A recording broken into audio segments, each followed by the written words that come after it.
খেয়াল করে দেখেন। এইরকম শারীরিক চাহিদার প্রয়োজন ছিল না, আমার তো প্রয়োজন টাকার। উফ, বড় ভাবি, আপনার যে 4 বছর ধরে বিয়ে হয়েছে সেটা আপনার সাথে মেলামেশা করার পর একটু মনে হয় না। উফ ভাবি, 4 বছরের আগুন একদিনই আপনি বের করে ফেলেছেন,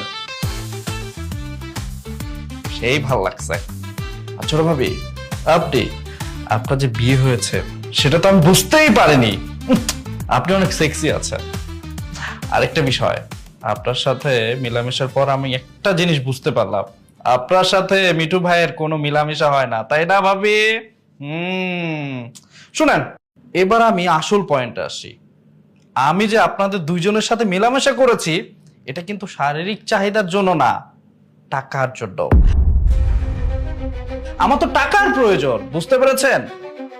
আবির, তুমি এসব কি বলতেছো? ভাবি, আমি যা বলছি বাংলা ভাষা এবং সত্য কথা বলতেছি।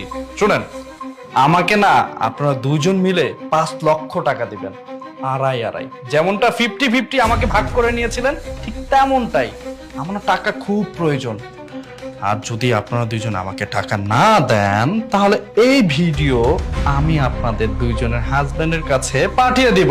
আরেকটা কথা, আমি কিন্তু সোশ্যাল মিডিয়াতেও ভিডিওটা আপলোড করে ফেলবো। ভিডিওটা আপলোড দেওয়ার পর আপনাদের হাজবেন্ডরা দেখবে, আপনাদের ফ্যামিলি দেখবে, আর সেই ভিডিওটা পাবলিকরাও দেখবে।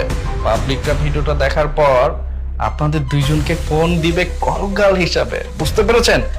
আর তখন আপনারা অনেক টাকা ইনকাম করতে পারবেন। আর এখন আপনারা দুইজনেই ডিসাইড করেন, আমি ভিডিওটা কি আপলোড দিব নাকি আপনারা টাকা দিবেন আমাকে, কোনটা? আরে না না, প্লিজ আমাদের একদিন সময় দাও, আমরা টাকাটা দিয়ে দিব।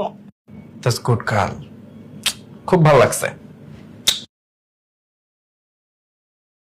ঠিক আছে, আমি অপেক্ষায় রইলাম, কালকে যাতে টাকাটা আমি ঠিক সময় হাতে পাই।